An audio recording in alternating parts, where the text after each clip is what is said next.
Hello, everyone, and welcome to Influential Leadership Tips. My name's Dave Miller. And I'm John Hadley. Dave, I was thinking this week about a situation that I ran into when I first started working in my very first assignment. And I realized it has a lot to do with leadership.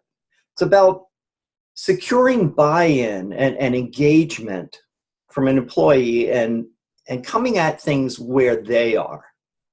So let me tell you what happened. I'm just out of college. I'm in my first rotation at Equitable, and my boss gives me this assignment to build this reinsurance calculation module. And I'm this computer science guy. I'm like, oh, great, this little programming assignment. And I build this really sophisticated model to use on our time sharing service, because this was back when everyone was just getting into time sharing. We had the clackety-clack terminals that you'd work on. And you're not dating yourself, by the way, here. So. No, not at all. And I don't know what a time-sharing terminal is, John. Right. And what I never took into account, and my boss never took into account, was the person who would actually be running this module after I built it. Mm-hmm. And I forget her name, but she was someone who'd been there for a very long time. She still, on her desk, had one of these crank calculators that was 2 feet high and 3 feet wide. Even though everyone else was using, the more modern ones, that was what she was comfortable with. There was no way she would give that up for a normal, what I would consider a normal calculator. And so the idea of her going and learning to use the time-sharing terminal to run this sophisticated module periodically for a calculation, it was just unthinkable by her. Yeah, she went with me. I trained her on it. But I knew when I was all done, I had just spent 3 months developing a module that would never get used again because we had not taken into account where she was coming from.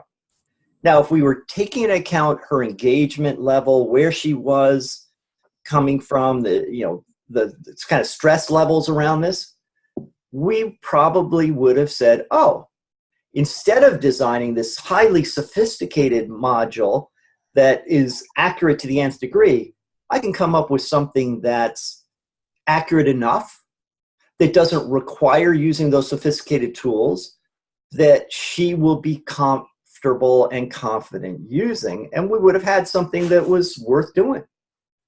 Yeah, I mean, there's a couple ways to approach what you're talking about. I think, and the point, that I think you're getting at is really you've got to come from the place of the customer in terms of what they want. In terms of guessing what they want. You need to get that. Excuse me a minute. So again, it's this whole idea of not guessing what the client wants, but really talking to them. And you could revise your solution to meet exactly what she would be comfortable with.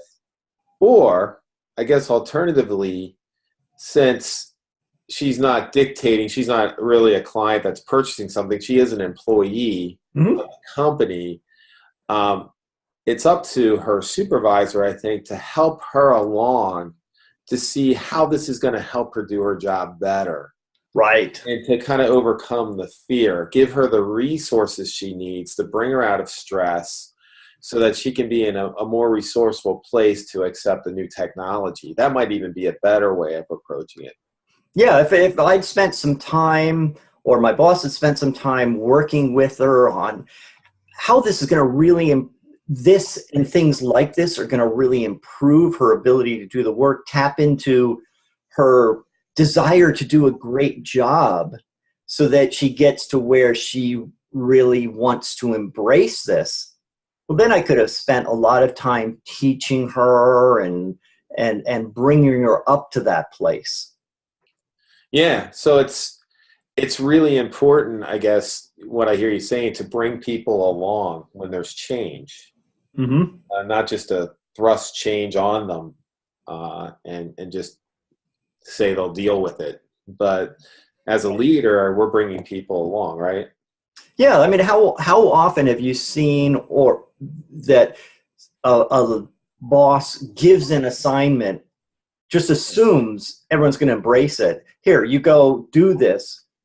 And then they're surprised when there's this even passive level of resistance. The employee just doesn't get to it, or they don't get to it in the way that was envisioned, and don't do, you know, what the boss had in mind. So because you never really got the buy-in, you never got the engagement. They're in stress about the way that they have to do something, and so they find ways to not do it. Right. Yeah. So that's a good tip. So whenever we're dealing with change with other people, we have to remember we are dealing with people. It's not just a task that gets done, but there's the person that's performing the task too. So it's as a leader bringing them along, right? Right. So I guess the homework assignment I'd give to people is to think about the people you are trying to lead. Think about where they are, particularly with regard to assignments you're giving them or thinking of giving them. Are they going to be in a place of extreme discomfort and stress around this? And if so, you need to think about a strategy for how to bring them out of stress and get them really engaged in this assignment rather than just throw it at them.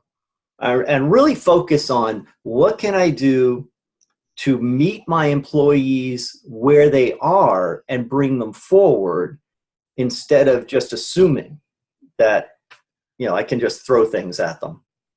Yeah, absolutely, John.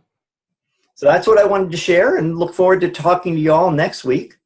And until then, be influential.